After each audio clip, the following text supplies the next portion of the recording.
Welcome, welcome, welcome. Survivor recap. Get on. If you want to talk about the second episode, let's have a chat. Got some people joining. We'll wait a few seconds and then we'll get going. Episode 2. Just keeps getting better and better, hey? What do you think? Leave me your comments below and we'll get going.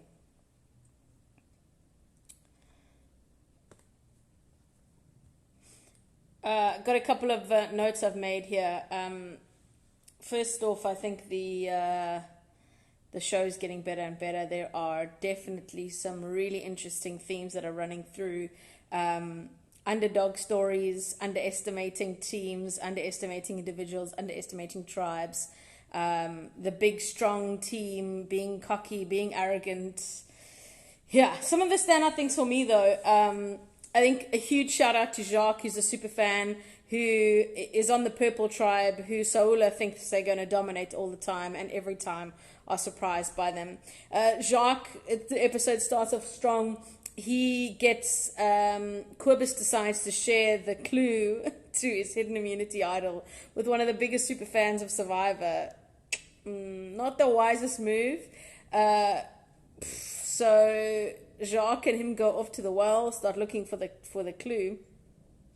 And of course it's dark, and Jacques being Jacques finds the clue, finds the idol, and hides it in his pants and pretends like nothing happened. Well played, sir. Well played. Quibus, bro, why would you share a clue with the biggest fan of Survivor? And if you didn't know he was the biggest fan of Survivor, then you didn't do your research before the game. His blogs were very entertaining about the recap of Survivor. So if you didn't know that, you didn't study up on Survivor, and to you, Quibus. He's hilarious, though. Quibus and Tanya, that dynamic is just absolute TV gold. He's got one-liners for days. I love that he said he would trade in Tanya for Flint. That seems like a good deal to me. Sorry, Tanya. But there you go. What I noticed in this episode is that these challenges are so amazing. And Valerie Groenewald, who is the head of the art department for Survivor South Africa, is doing an absolutely amazing job. That first reward and immunity challenge was absolutely incredible. A simple idea: have the tribe hold up the coconuts while you have to place balls and cups together. I thought it was an absolutely brilliant team challenge where one individual is taking a lot of the brunt for the actual execution. So whoever put up their hand in that challenge is taking a massive gamble. And I think the person who struggled the most was Steffi, and I think she took that one on the chin, and obviously you saw her get quite emotional and start to question if everything basically in the game.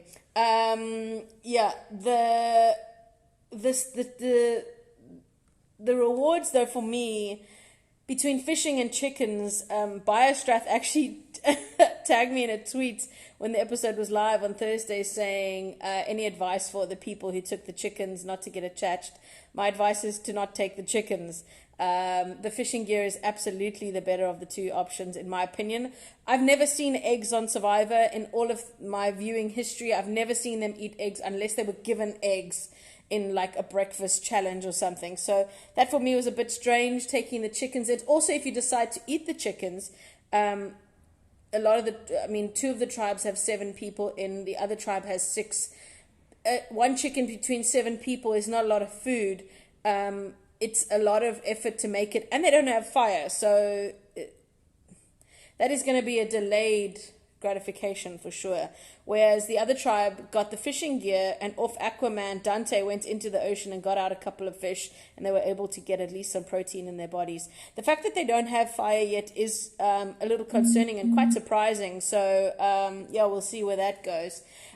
Lau Mei, for me, this team is the one that is so down to earth and level headed, and the combination of the characters on that team are so great to watch. I think between Jeffrey, Mike, Maba, and Rose Lee, that four is really strong. And if they can keep their head and not try and throw a challenge to get rid of somebody, that'll be really good for them going into, I think, which what will happen is there will be a tribe shuffle in a couple of episodes' time when they have an even number of tribe mates.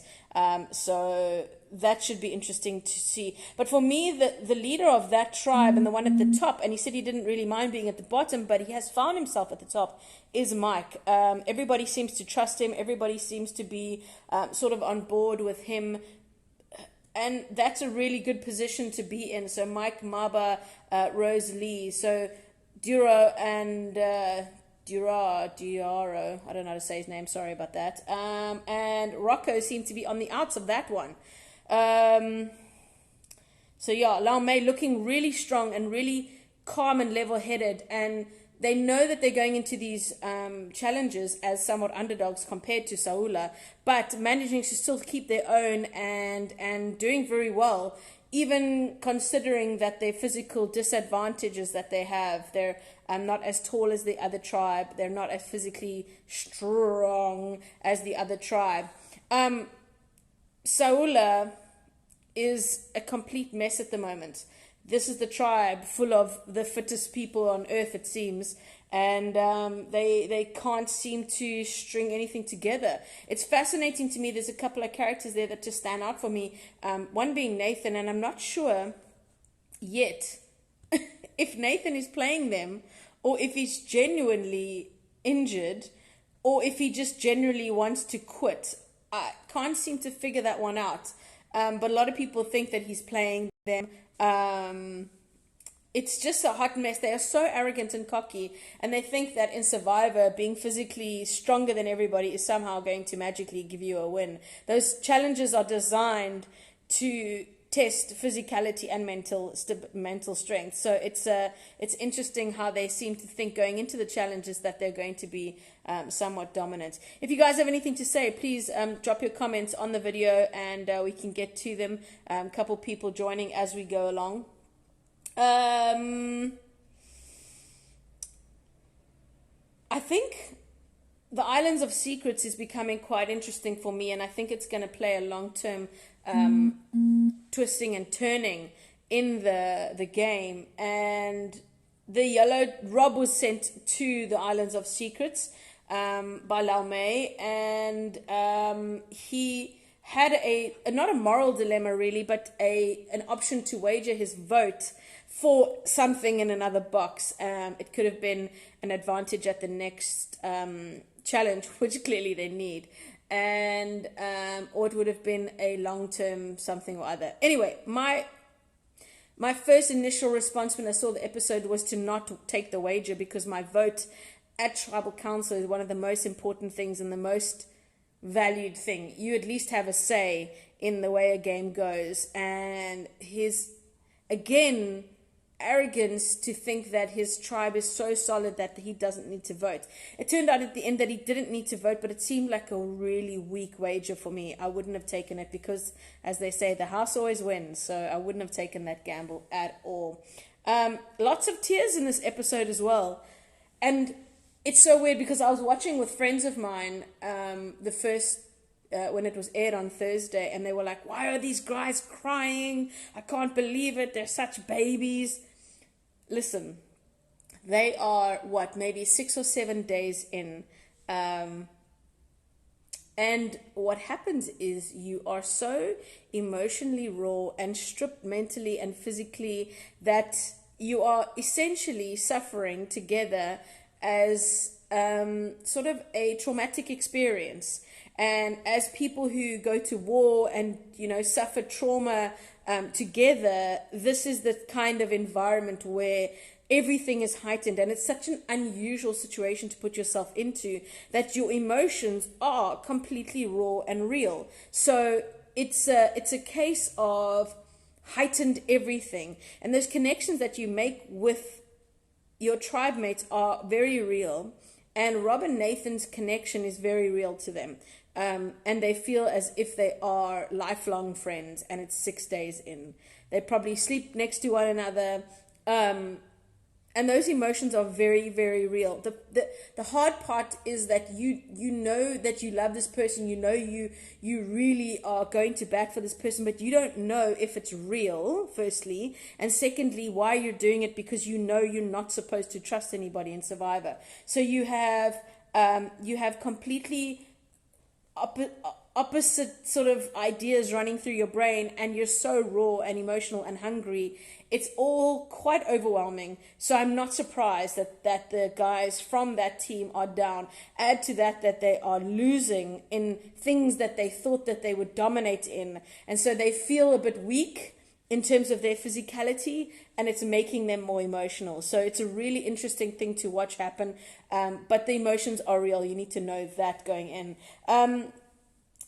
They are feeling absolutely terrible. They don't really have anything to eat, but it seems like bananas. None of them have fire, and it is raining. I cannot tell you how debilitating that is.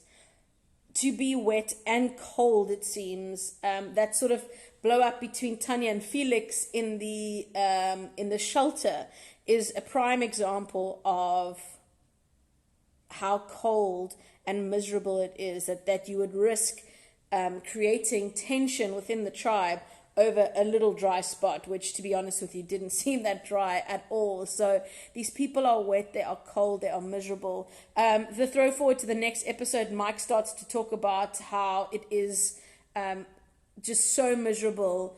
And a lot of, I think somebody else, I can't remember who it was in the throw forward, also mentions that it is invasive. I think Mike said it's invasive, and the other, it was Rob actually in the throw forward to the next episode who talks about it feels as if the game is coming for us. And that's what, maximum 10 days in. So these people have a long journey ahead of them. And honestly, I would not want to be in Samoa with them. It looks awful. So that tackling challenge we get to, which is the final immunity challenge, and again the cocky arrogance of the Samoa tribe going into that, saying, "I used to play Western Province rugby. I've got this," even though he's injured. This is talking about Nathan, by the way. I find it fascinating that they are still persisting with Nathan, even though he is he's injured and overestimating himself.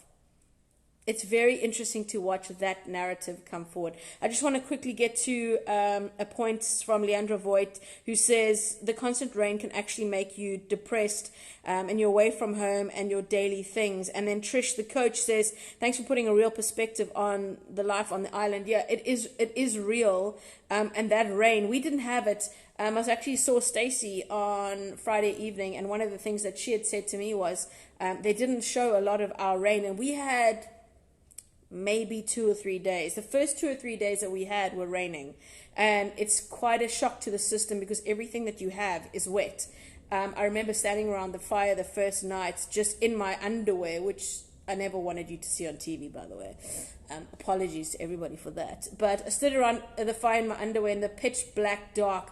Our shelter was half built, and I was trying to dry my clothes, and it was an absolute exercise in futility because it did not work.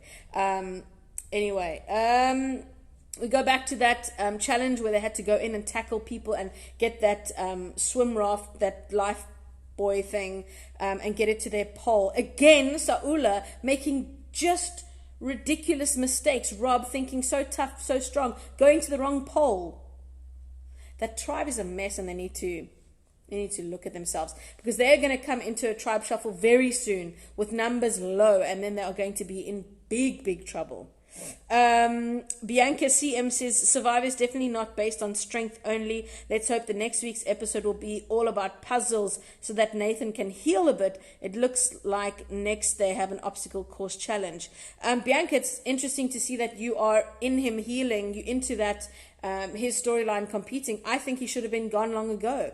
I'm happy to see that Serpay is still there, because she is one tough woman, and I think she's learned a lesson I learned as well, is that you need to shut up when things are going south for your tribe. You need to be quiet and let it happen so that you can just go unnoticed. But at tribal council, she's standing up and speaking, and people are noticing that she has assets to offer. And for me, she's a strong, strong woman, and I really hope to see her going further on into the game.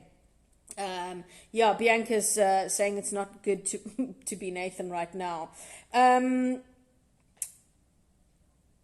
I want to talk about the vote. If you haven't seen it yet, now's the time to log off.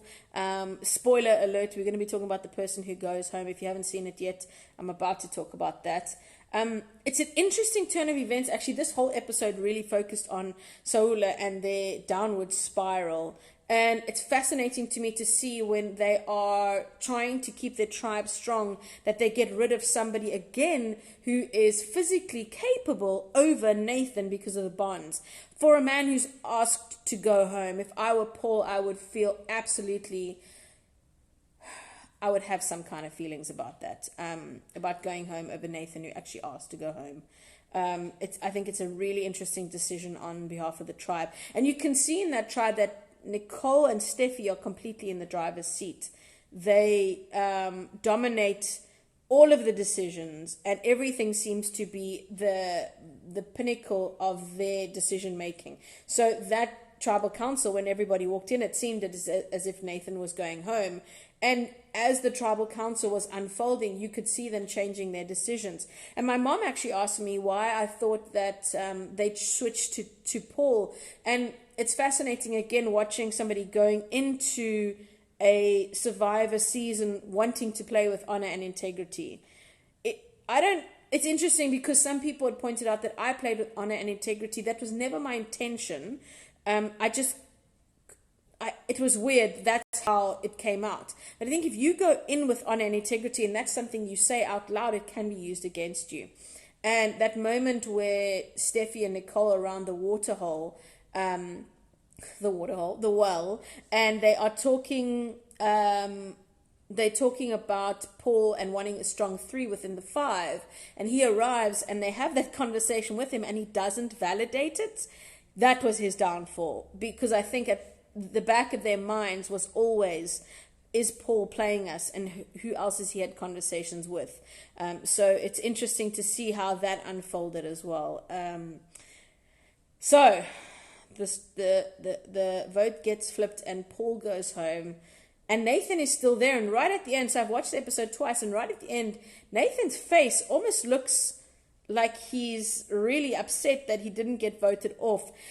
There's also a moment in tribal council where Nico says to Nathan that the doctors have cleared you. You have no infection, and your injury is not that bad. Hats off to Nico Panaggio. He's an absolute gem. He's so professional and so good at tribal council. And watching him play the strings the way he did in that moment, basically telling the tribe, look, the medics have looked at Nathan and he is okay to play. And Nathan actually walks out at the end, not too much limping. So, is Nathan really injured? Somebody, Bianca CM, says, thought he smiled towards the end. She also says Stephanie needs to go next. She runs the tribe. Tish, the coach, says mind blown. It's interesting. A lot of people are thinking that Nathan is playing hard. He is putting on this injury. And look, I wouldn't be surprised if the first injury where he hit the coral with his foot was legit. But to think that you're going to go into a challenge like that, tackling one, and if you're still a little bit sore, keep in mind your skin is so soft from the rain. Nothing is healing properly. You think you're going to go into another challenge and be able to put up, for instance, going against Rocco. What chance would he have had with a sore foot? So it's fascinating to me. But the question in my mind is if he is playing the game really hard, or if he genuinely wants to quit and go home. I am leaning towards the fact that he has realized how hard this is, and that his muscles and sexy tattoos are not going to get him very far, because he understands that he cannot win this game. I think that's what's happening. And If they lose again and they don't vote him out, I'm done. I cannot. Anyway, I cannot. Anyway, but hats off to Sipe, who is again just survived another round. I want to talk to you about my predictions for the next couple of episodes. We are now at 19 people. I wouldn't be surprised especially if Samoa loses again, if they do a shuffle in the next episode or 2 or 3.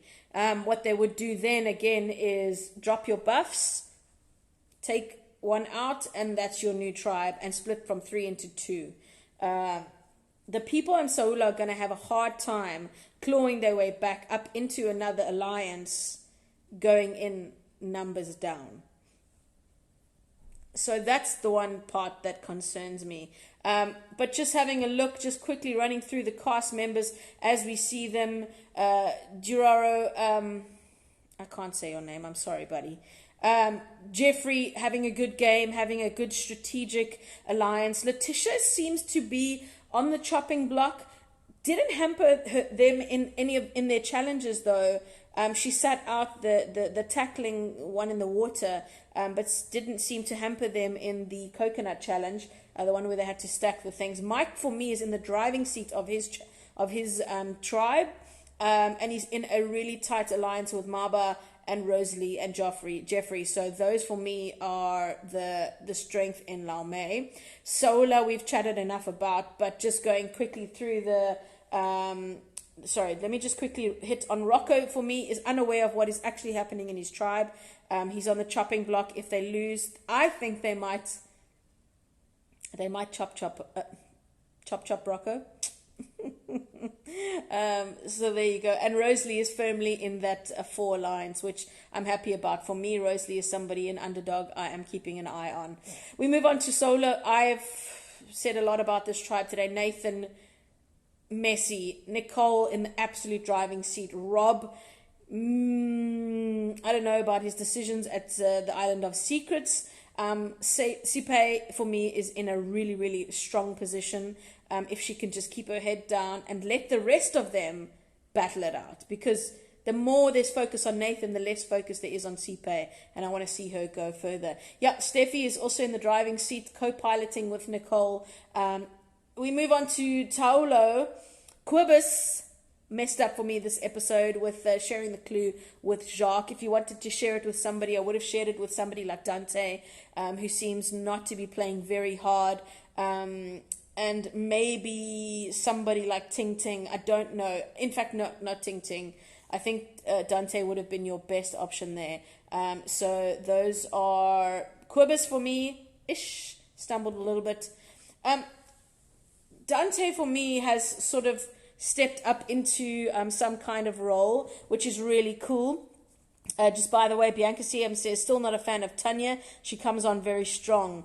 And Tish, the coach, says, Nicole for gold. So you like to support a winner, do you? That's not exactly where I put my alliances in. Somebody who's naturally probably been handed. I don't know. That's me assuming things of Nicole. I apologize, Nicole. Don't worry about that. Yeah, that tribe for me, there's lots of things going on. Anyway, Dante, I think, nicely steps up into the Aquaman role. Somebody who's going to be able to provide for his tribe. And already took out 4 fish out of the ocean, and the guys don't even have fire yet, and they ate that sashimi style. So that was really cool.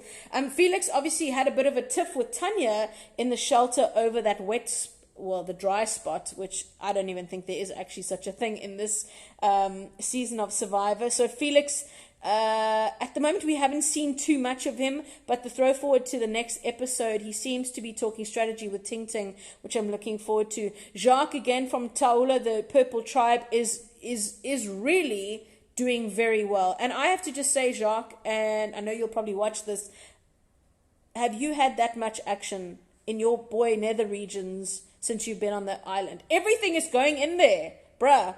Do you think they're not going to start noticing a bulge like that at some point? We're watching you, bruh. We're watching. I mean, if you get another clue or an idol, you have to find a new hiding place, because things cannot keep going on down there, my friend. You your wife is going to be like, hey, Jackie, I love you, bro.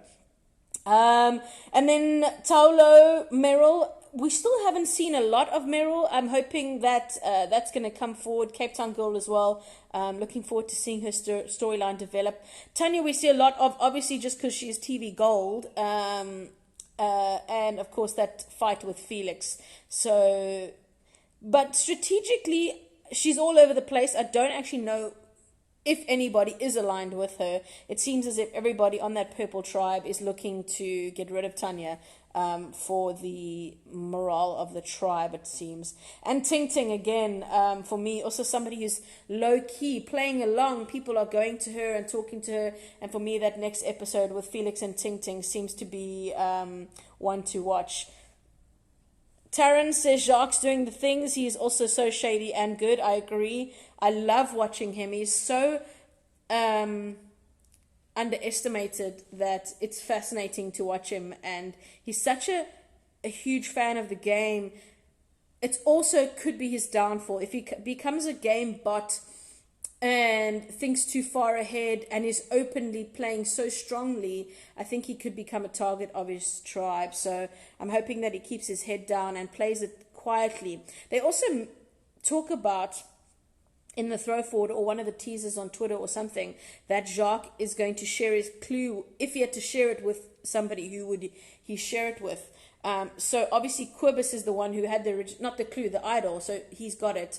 Quibus had the clue to the idol, shared it with Jacques. Jacques got the idol. Quibus didn't know about it. So now, that knowledge of having an idol apparently is too big a secret to keep for anybody. So Jacques has to take somebody into his confidence. And he's going to share that idol. I don't know why he would do it, but I feel like he's going to do it.